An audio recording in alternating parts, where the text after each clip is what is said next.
Welcome, welcome, welcome, dear loved ones. Let's start our spiritual mornings by bowing down in gratitude to all the divine beings by closing our eyes and going inwards. Let's be grateful for this beautiful sacred morning, the morning where another week begins. On this magical Monday, to have the showered blessings of our divine ones who are probably in their heavenly body, in this dimension or the other, in this plane or the other, always around us, looking at us with love and light, blessing each one of us with love and light.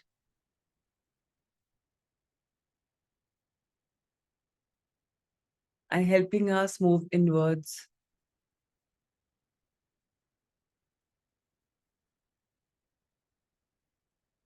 Let's be grateful for all the gurus, teachers, angels, guardians, spirit guides, or any divine beings who choose to protect us, guide us, see us, mentor us, help us understand the good from the bad from the good. For always anchoring us, balancing us, grounding us, when maybe we become too hoity-toity, maybe when we become too much airy,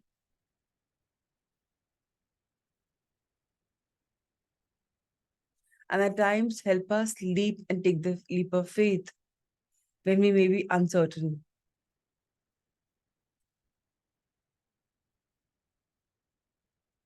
Let's be thankful to all the divine beings. And let's be grateful for our magical bodies that heal on their own every day, every moment, moment to moment, moving from one to another, breathing, beating, the heart beating, the head always being on. The conscious mind may sleep, in the night or when we sleep, when we rest. But subconscious mind is always there. Let's be grateful to our soul for having chosen this life for a definitive purpose, because all of us know that we keep reincarnating again and again. And may all of us become closer to our soul's purpose, thereby unfolding our soul's journey.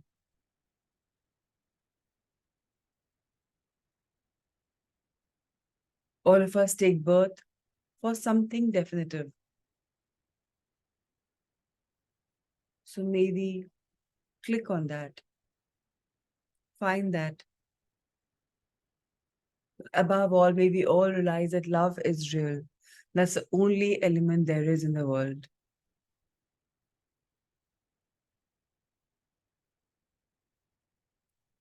May all of us become channels of spreading love and light. May all of us find the love and light that we have within us. It could be that we have victimized ourselves by being in non-acceptance, by expecting too much from ourselves, by ridiculing the way we look, feel, and see, maybe. So with now, let's delete all of that baggage once and for all and go inward and find that self-love is the most beautiful form of love. If one loves oneself, only then can it love outside. Otherwise, if we love outside and not love within, it will just make us feel bad at one point or the other.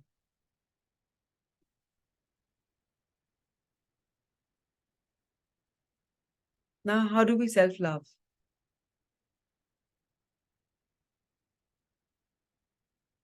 If it's difficult to love the physical aspect, what is it which can be more beautiful that we can see for us? Maybe our nature, maybe some of our qualities or virtues that we have. Maybe we're thankful for that body is functioning at least. We're grateful for that. One may not love the body as is, but we bless it for sure. Blessings are another form of love and light.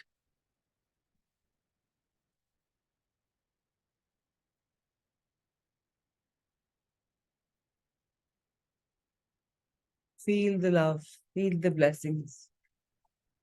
Every inch, fiber, atom of yours is craving for love because love is real. But have we loved ourselves enough?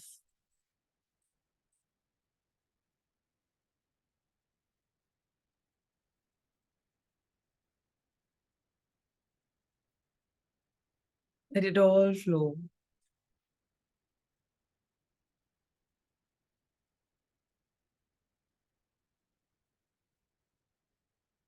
And with this beautiful thought, let's start our morning by opening our eyes. Before that, if you wish, you can rub your hands, bless your full body, bless the others if you wish to.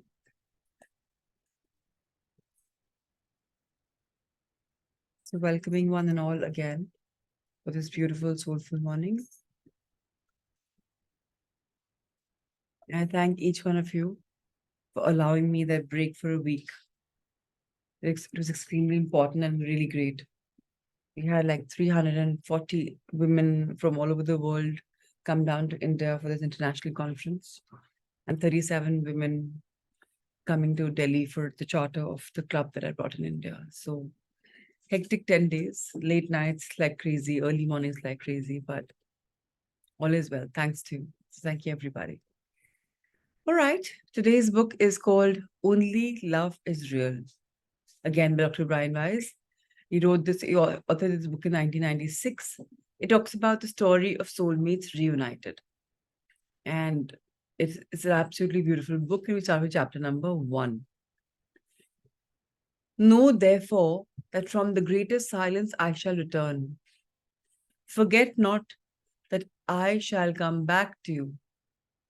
A little while, a moment of rest upon the wind, and another moment shall bear me.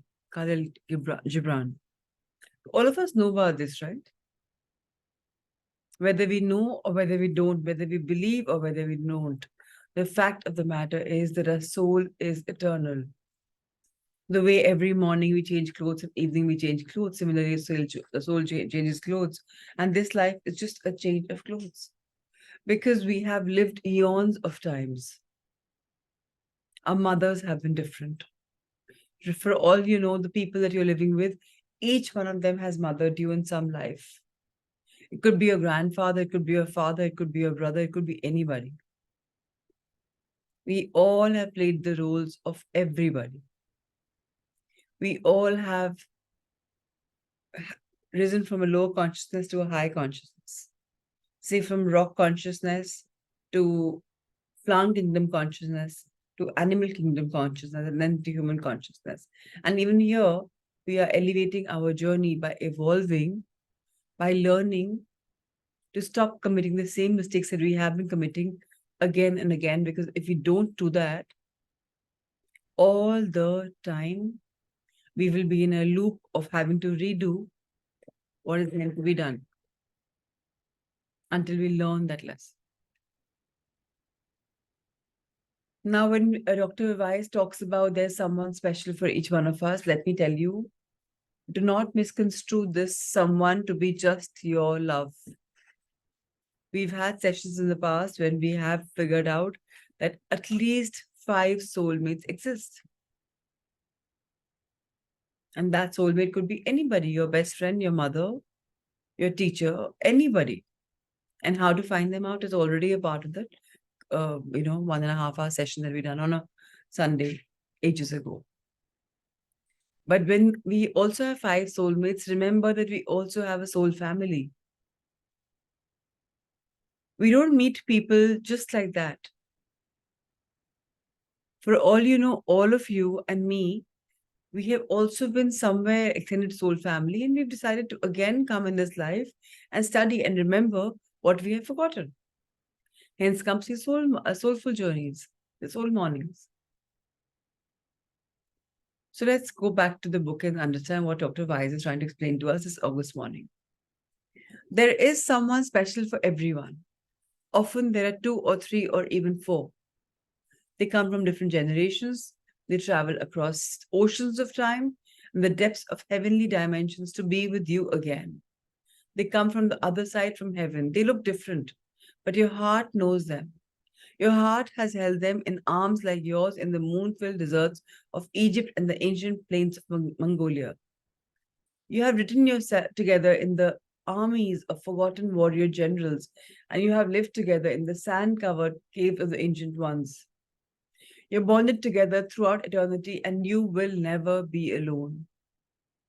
Your head may interfere. I do not know you, your heart knows. He takes your hand for the first time, and the memory of his touch transcends time and sends a jolt through every atom of your being. She looks into your eye, you see a soul companion across centuries. Your stomach turns upside down, your arms are goose flesh. Everything outside this moment loses its importance. He may not recognize you, not even though you have finally met again. Even though you know him, you can feel the bond, you can see the potential, the future, but he does not. His fears, his intellect, his problems keep a veil over his heart's eyes. He does not let you help him sweep the veil aside. You mourn and grieve, and he moves on. Destiny can be so delicate. When both recognize each other, no volcano could erupt with more passion. The energy release is tremendous.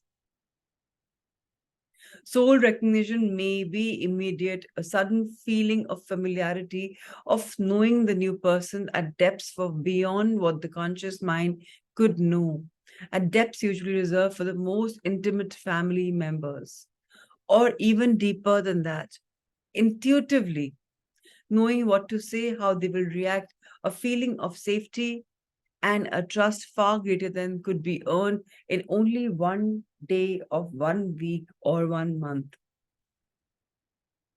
Soul recognition may be subtle and slow, a dawning of awareness as a veil is gently lifted. Not everyone is ready to see right away.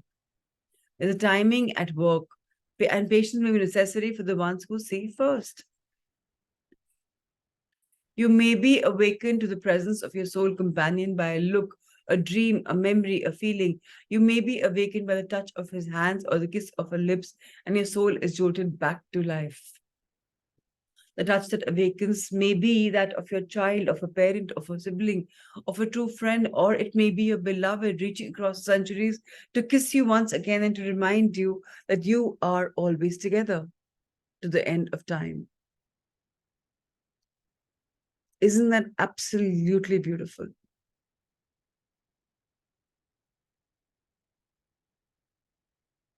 They're around us, whether we recognize them or whether we don't. It may take us some time to understand that what is happening. But nonetheless, when we go deeper in this spiritual study world, we will find the signs. Whether we have identified now or it doesn't matter. Chapter 2. My life as I lived it had often seemed to me like a story that has no beginning and has no end. I had the feeling that I was a historical fragment, an excerpt from which the preceding and succeeding text was missing. I could well imagine that I might have lived in former centuries and there encountered questions I was not able yet to answer. I was not yet able to answer, but that I had to be born again because I had not fulfilled the task that was given to me, says Carl Jung. So all of us have a soul journey. All of us have a soul's purpose. If we do not fulfill that purpose, we are to be born again. And when we do what our soul has designed for us in this life, then we are coming closer to its purpose. And thereby, it could be that we get free from this stage of rebirthing. Tall, thin, and attractive with long blonde hair. Elizabeth had sad blue eyes with specks of hazel in them. Her melancholy eyes overpowered her loose navy blue business suit as she sat nervously in the large white leather chair reclining in my office.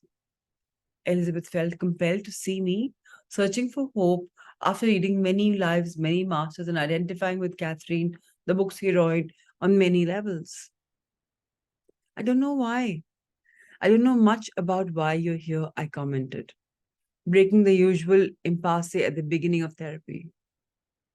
I briefly glanced at the information sheet of all new patients filled out there: name, age, referral source, chief complaints and symptoms. Elizabeth had listed grief, anxiety, and sleep disturbances as her major maladies. As she began to talk, I mentally added relationships to her list. My life is such a mess, she slated. Her history began to pour out as if it were finally safe to talk about these things. The release of pent up pressure was palpable. Despite the drama of her life story and the depths of emotion lying just under the surface of her telling it, Elizabeth quickly minimized its importance. My story is not nearly as dramatic as Catherine, she said. There won't be any book about me. A story, dramatic or not, flowed forth. Elizabeth was a successful businesswoman with her own aquarium firm in Miami, 32 years old. She was born and reared in rural Minnesota. She grew up on a large farm with her parents, an older brother, and many animals. Her father was a hard-working, stoical man who had great difficulty expressing his emotions. When he did display emotions, it was usually anger and rage. He would lose his temper and lash out impulsively at his family, sometimes stinking,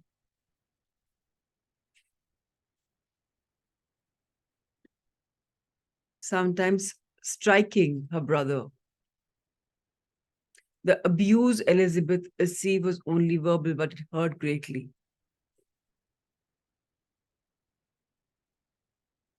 Deep within her heart, Elizabeth still carried this childhood wound. So once again, Elizabeth wasn't struck by her father. She wasn't slapped or hit by her father. Her brother was. But the father was so overpowering that it scarred her at a cellular level. And she's carrying this scar not only in that life, but in lives to follow. Deep within her heart, Elizabeth still carried his childhood wound. Her self image had been damaged by her father's condemnations and criticisms. A profound pain enveloped her heart. She felt impaired and somehow defective, and she worried that others, especially men, would also perceive her shortcomings. Fortunately, her father's outbursts were infrequent, and he quickly retreated to the stern and stoical isolation that characterized his personality and behavior. Elizabeth's mother was a progressive and independent woman. She promoted Elizabeth's self reliance while remaining warm and emotionally nurturing. Because of the children and the time, she chose to stay on the farm and to tolerate reluctantly her husband's harshness and emotional withdrawal. My mother was like an angel, Elizabeth went on. Always there, always caring, always sacrificing for the sake of her children. Elizabeth, the baby, was her mother's favorite. She had many fond memories of childhood. The fondest of all were times of closeness to her mother, or the special love that bounded them together and that maintained itself over time. Elizabeth grew up, was graduated from high school, and went away to college in Miami, where she had been offered a generous scholarship. Miami seemed like an exotic adventure to her, and she was lured away from the cold Midwest. Her mother reveled in Elizabeth's adventures. They were best friends, even though they mostly communicated by phone and email. Their mother-daughter relationship stayed strong. Holidays and vacations were happy times for them, as Elizabeth rarely missed a chance to go back home. During some of these visits, Elizabeth's mother talked about retiring to South Florida to be near Elizabeth. Family farm was large and increasingly difficult to run. They had saved a considerable amount of money, an amount augmented by her father's frugality. Elizabeth looked forward to living near her mother again. Their nearly daily contacts would no longer have to occur by telephone. So Elizabeth stayed in Miami after college. She started her own accounting firm, which was slowly building. Competition was keen, and the work absorbed great chunks of time. Relationship with men added to her stress. Disaster struck. Approximately 8 months prior to her first appointment with me, Elizabeth was devastated because of her mother's death from pancreatic cancer. Elizabeth felt that a part of her own heart had been torn apart and ripped out by the death of her beloved mother. She was having an extremely difficult time resolving her grief. She couldn't integrate it. She couldn't understand why this had to happen. Elizabeth painfully told me about her mother's courageous battle with the virulent cancer that ravaged her body. Her spirit and her love remained untouched. Both women felt a profound sadness. Physical separation was inevitable, quietly but persistently approaching. Elizabeth's father, grieving in anticipation, grew even more distant, wrapped in solitude. Her brother, living in California with a young family and a new business, kept a physical distance. Elizabeth traveled to Minnesota as often as possible. She had no one with whom to share her fear and her pain. She did not even want to burden her dying mother any more than was absolutely necessary. So Elizabeth kept her despair inside, and each day felt increasingly heavy. I will miss you so much. I love you, her mother told her. The most difficult part is leaving you. I'm not afraid of dying. I'm not afraid of what awaits me. I just don't want to leave you yet. As she grew weaker and weaker, her mother's resolve to stay longer gradually diminished. Death would become a welcome relief from the debility and her pain. Her last day arrived. Elizabeth's mother was in the hospital, the small room crowded with family and visitors. Her breathing became erratic. The urine tube showed no drainage. Her kidneys had ceased to function. She lapsed into and out of consciousness. At one point, Elizabeth found herself alone with her mother. At this moment, her mother's eyes widened as she became lucid again. I won't leave you, her mother said in a suddenly firm voice. I'll always love you. Those were the last words Elizabeth heard from her mother, who now lapsed into a coma. Her respirations became even more erratic with long stops and sudden gasping starts. Soon she was gone. Elizabeth felt a deep and gaping hole in her heart and in her life. She could actually feel a physical aching in her chest. She felt she would never be completely whole again.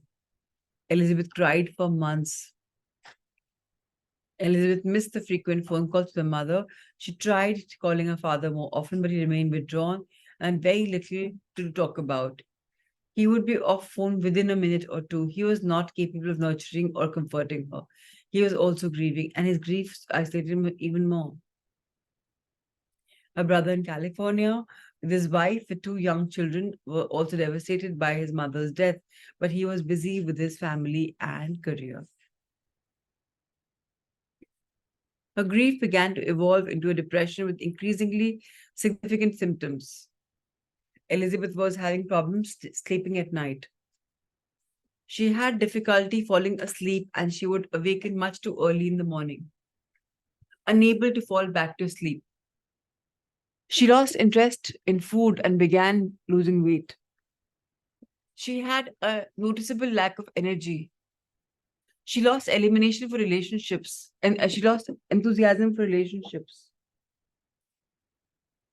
And her ability to concentrate became increasingly inspired. Before her mother's death, Elizabeth's anxiety consisted mainly of job stress, such as deadlines and difficult decisions. She was also anxious at times about a relationship with men, with how she should act and what their responses would be. Elizabeth's anxiety levels increased dramatically after the death of her mother. She had lost her daily confidence and advisor, her closest friend. She had lost her primary source of guidance and support. Elizabeth felt disoriented, alone, adrift. She called for an appointment.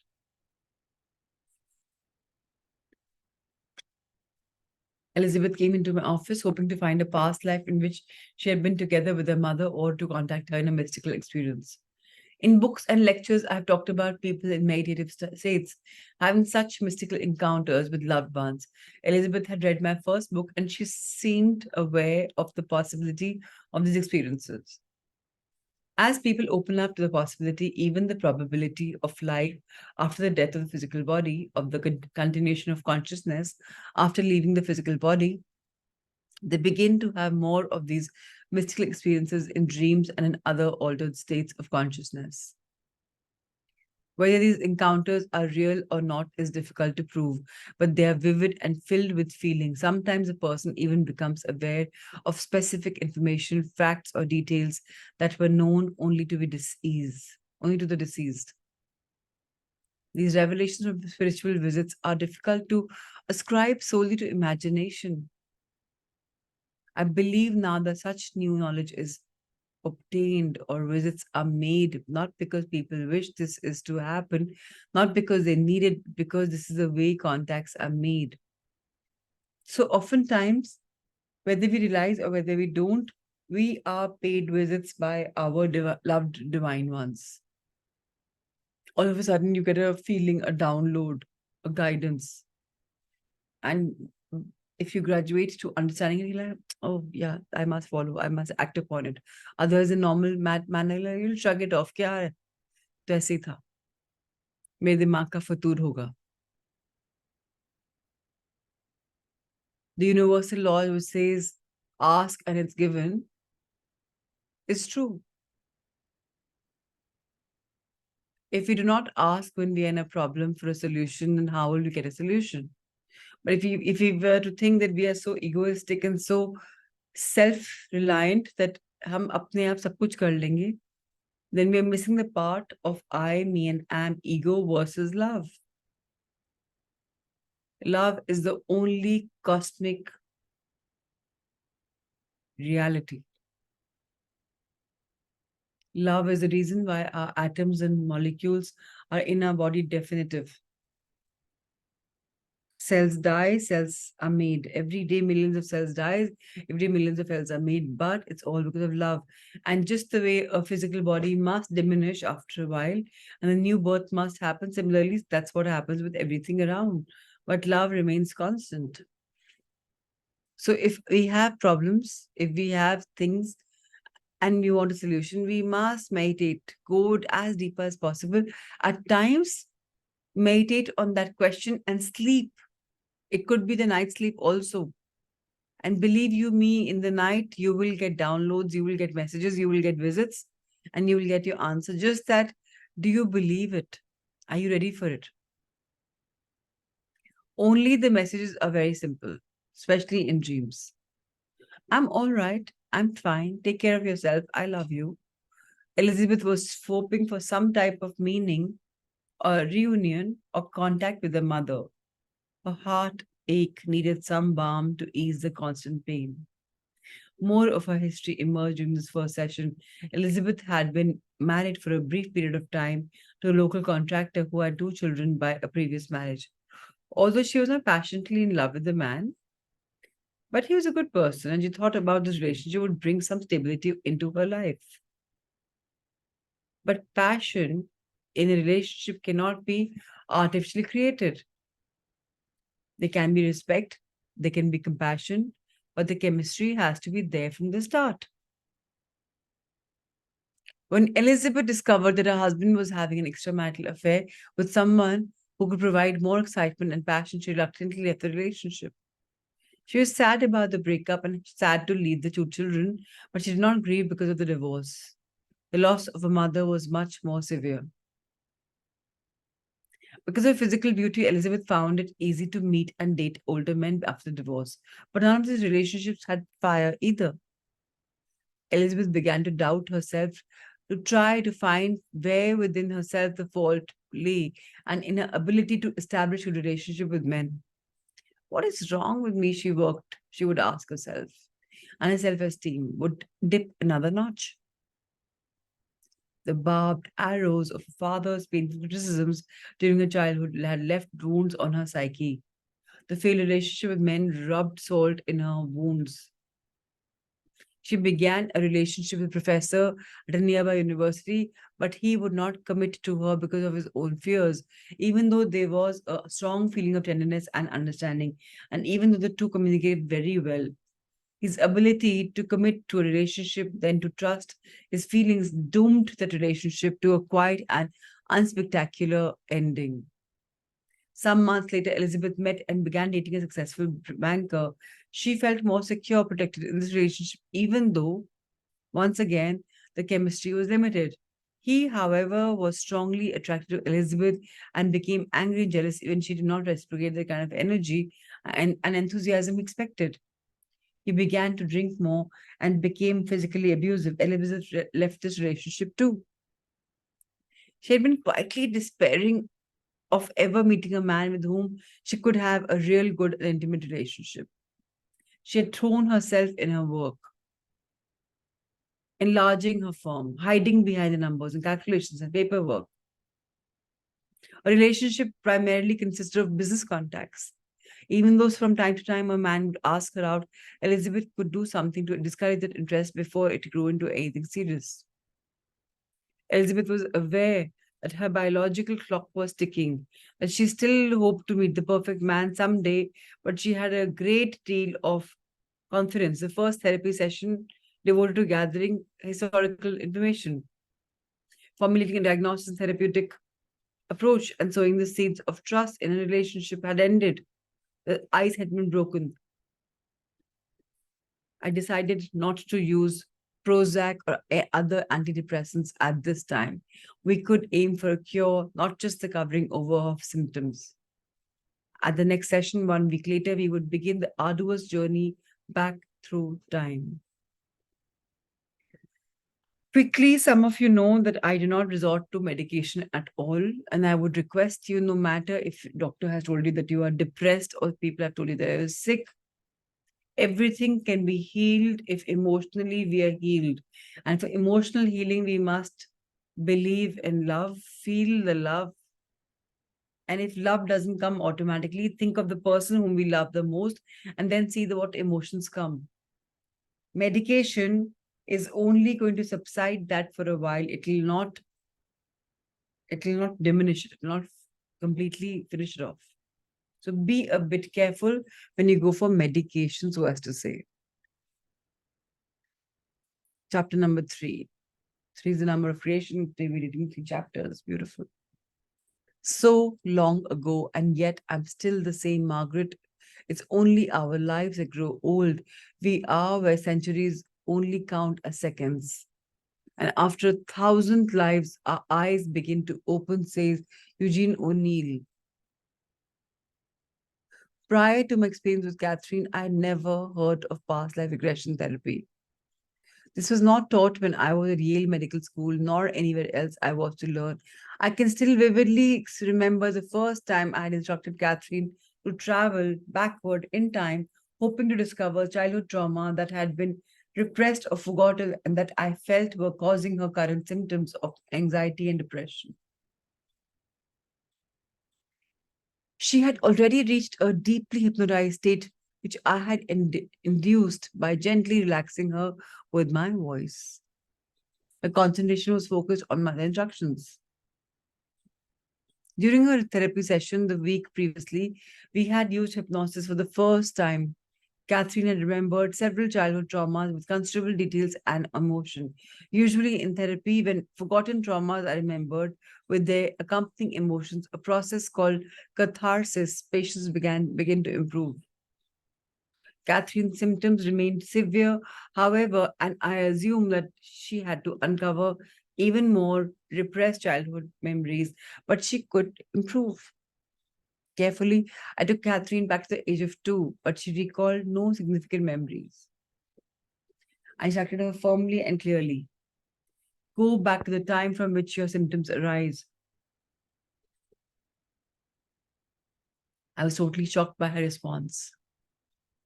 I see wide steps leading up to a building, a big, wide building with pillars open in front. There are no doorways. I'm wearing a long dress, a sack made of rough material. My hair is braided long blonde hair. Her name was Aronda, a young woman who lived nearly 4,000 years ago. She died suddenly in a flood or tidal wave which devastated her village. There are big waves knocking down trees. There is no place to run. It's cold. The water is cold. I have to save my baby. But I can't. Just have to hold her tight. I drown. The water chokes me. I can't breathe. I can't swallow.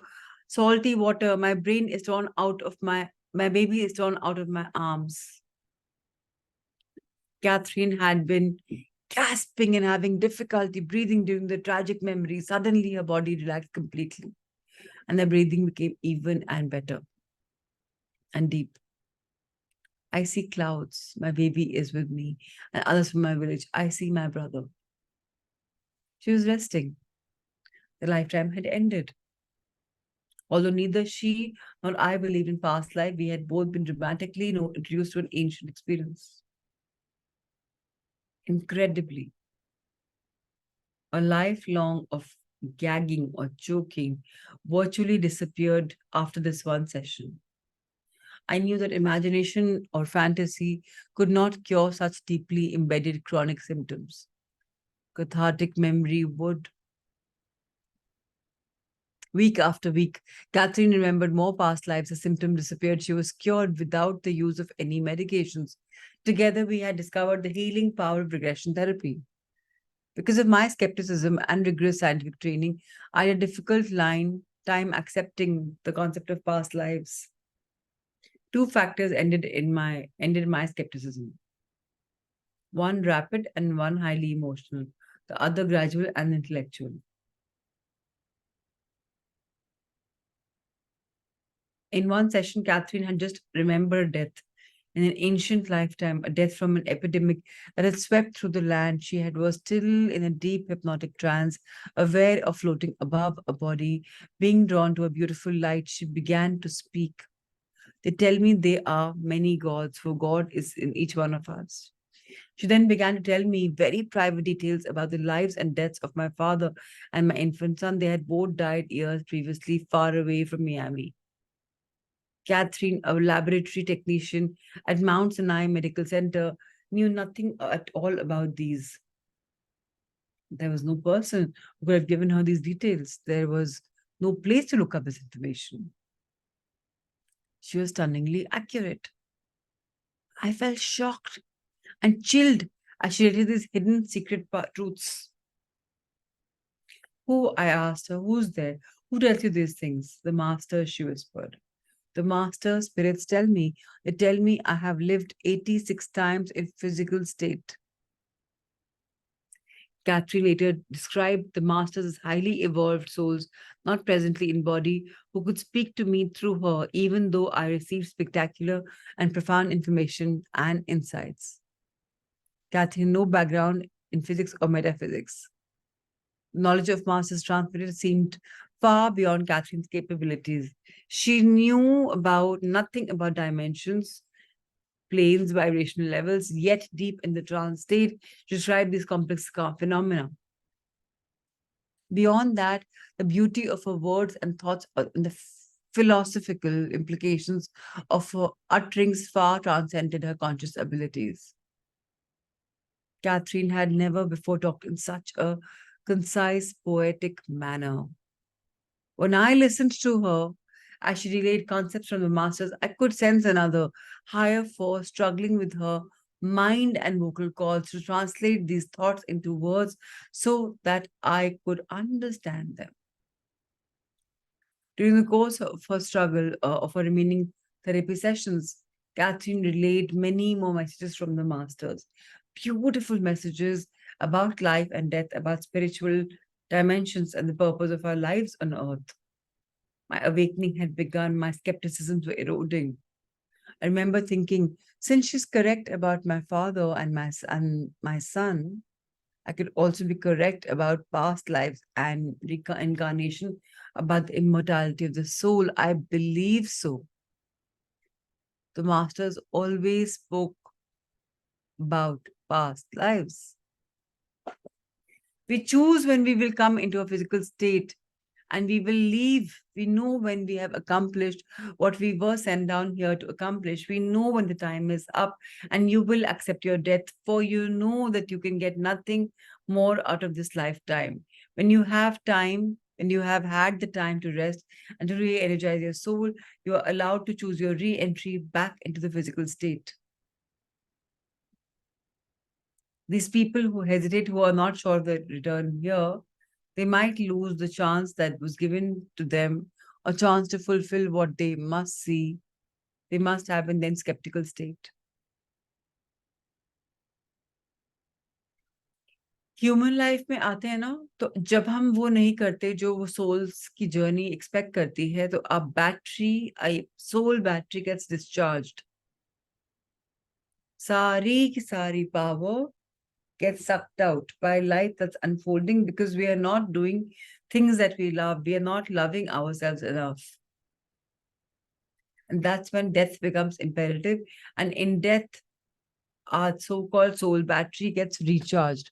When it's recharged and we're ready to now again do something at a soul level, we take birth, we choose a family, our parents, a country, and say, okay, bring it on.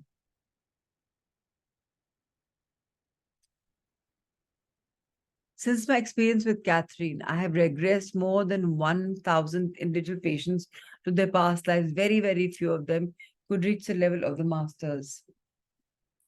Moreover, I have observed amazing clinical improvements in most of the people. I have seen patients remember a name during the recall of a recent lifetime and subsequently find old records that validate the existence of their past life pattern. Past life person, confirming details of the memory. Some patients have even found the graves of their own previous physical bodies. I've observed a few patients who, while in regression, were able to speak portions of languages they had never learned or have never been heard in their current lifetime. I've also studied some children who have spontaneously exhibited this ability, which is known as xenoglossy. I have read the findings of other scientists who are independently practicing past life regression and who are reporting results extremely similar to mine. As described in detail in my second book, through time into healing, this therapy can benefit many types of patients, especially those with emotional and psychosomatic disorders. Regression therapy is also extremely useful in recognizing and stopping recurrent destructive patterns such as drug or alcohol abuse and problems in relationships. Many of my patients recall habits, traumas, and abusive relationships that not only occurred in their past lifetime, but we are again occurring in the current life. For example, one patient remembered a violently abusive husband in a past life who has resurfaced in the present life as a violent father. One warring couple discovered that they had been killing each other in 4 previous lifetimes together. The stories and patterns go on and on and on. While the recurring patterns has been recognized, when its causes have been understood, it can be broken. There is no sense in continuing the pain. Neither the therapist nor the patient has to believe in past lives for the technique and process of regression therapy to work. But if they try, clinical improvements often result. Spiritual growth almost always results. I once regressed a man from South America who remembered a guilt-ridden lifetime as part of the team that helped to evolve and ultimately drop the atomic bomb on Hiroshima in order to end World War II. Now a radiologist in a major hospital, this man uses radiation and modern technology to save lives rather than to erase them. He is a gentle, beautiful, caring man in this life. This is an example of how a soul can evolve and be transformed even though through the most ignoble of lifetimes. It's a learning that is important, not the judgment. He learned from the World War II lifetime and he has applied the skills and knowledge to help other souls in the current lifetime. The guilt from the first life It's not important. It's not important to learn from the past, not to ruminate it and to feel guilty about it. According to USA Today CNN Gallup poll conducted December 18, 1994, belief in reincarnation is increasing in the US, a country that lags behind most of the rest of the world in this belief. 27% of adults in US believe in reincarnations, up from 21% in 1990. There is more. The number who believe that there can be contact with the dead has risen from 18% to 1990 to 28% in December 94. 90% believe in heaven, 79% believe in miracles. I can almost hear the spirits clapping. How beautiful. All right, today let's do a meditation of going inward. And for this, let's again close our eyes.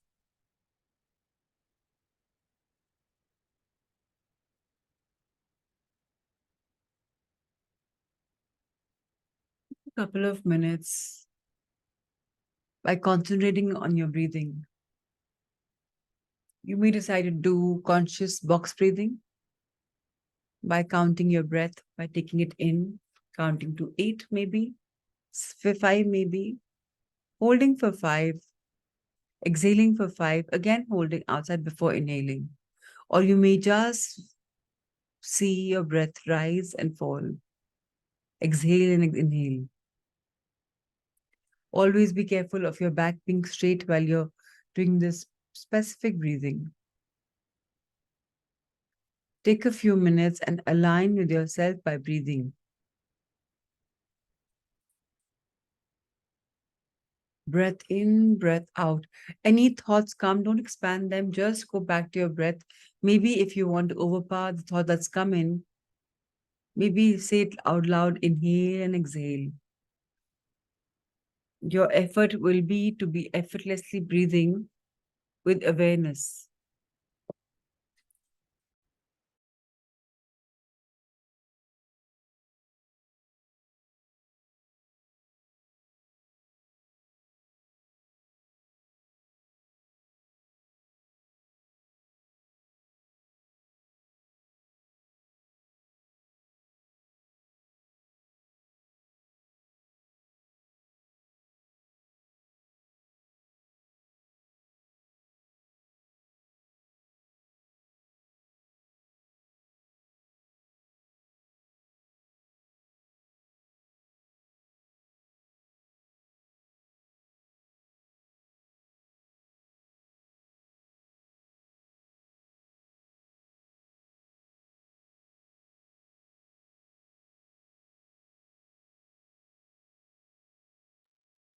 Breath in, breath out. Deeper breath in, deeper breath out. The slower you breathe, the better it becomes.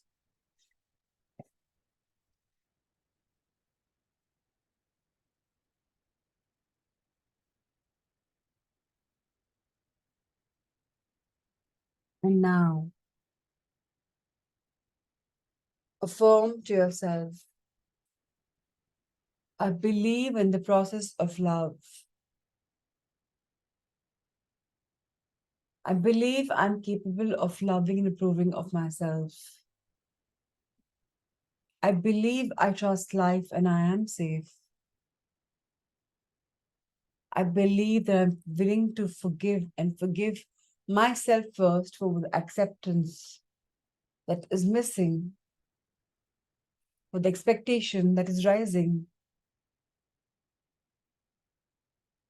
for the unfulfilled promises that I think were so important to fulfill, for the baggage and the burden that I'm carrying.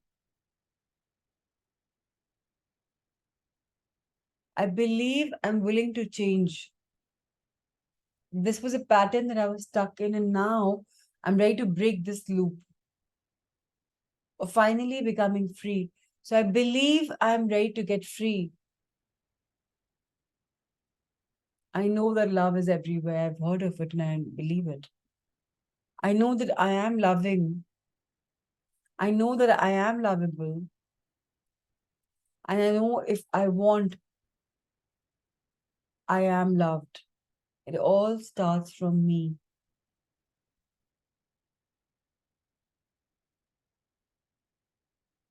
So by now, I release all negative pent up energy with ease, grace, and joy.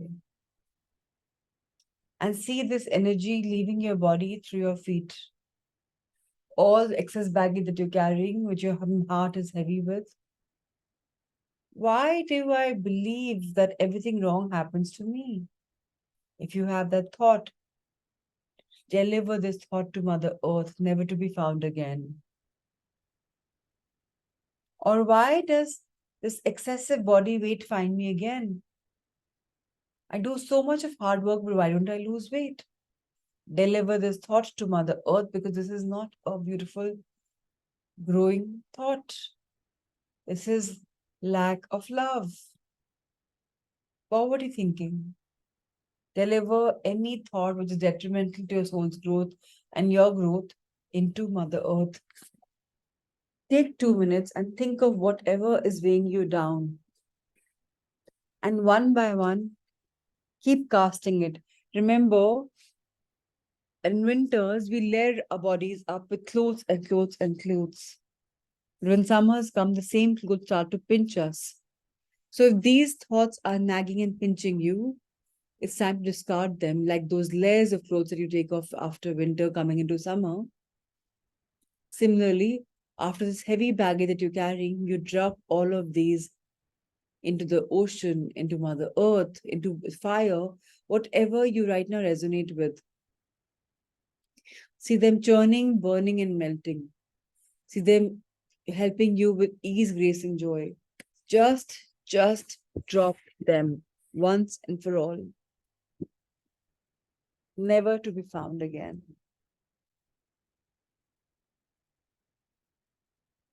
If your body is aching and paining some part of it, drop that also. If you have weight on your, say, face or shoulders or wherever you have, just touch it and just release it. Just say, I release you with ease, grace, and joy. Just keep releasing. It's like a glass. If it's full, how can you pour water?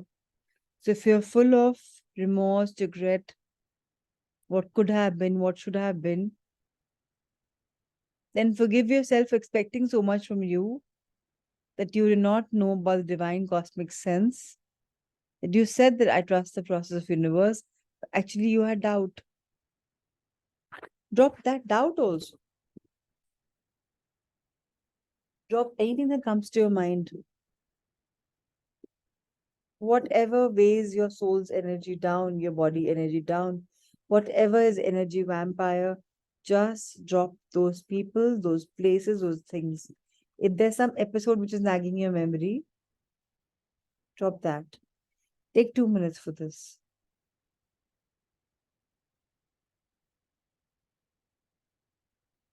And you can choose to follow what your heart gives you. If right now love is all you need, then ask for love from your masters. Say it out loud that I wish to feel I am loved, or I want to say that I am loved. Can you help me? Can you help people love me? And for that, can you help me love myself first? Because if I don't love myself, how do I expect the others to love me?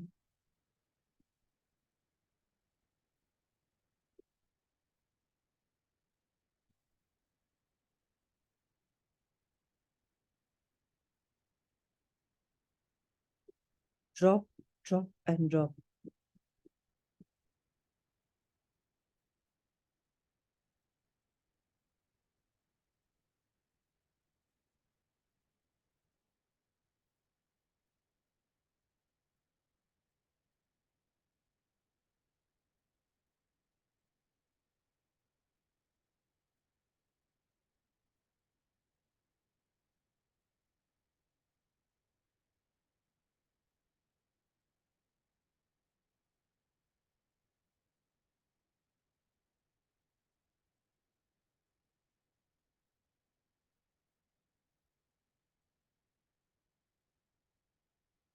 Drop.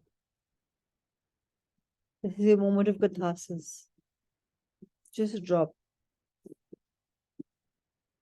And once you start dropping and you think now it's time to add, then add.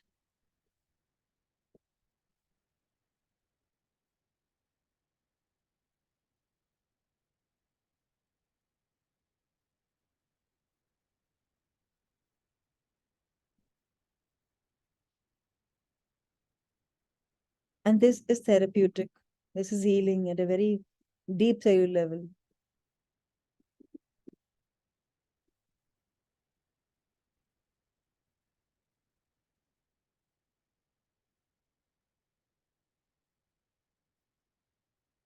And whenever you feel you're done, thank the masters, angels, and any heavenly divine bodies that may have helped you in your healing process. And then you may switch off the session, but I would recommend that you be in this position for at least 15 to 20 minutes and keep thinking and releasing, keep thinking and releasing. Because whether we realize or not, we're holding on to many, many emotional baggages. Be blessed, my loved ones.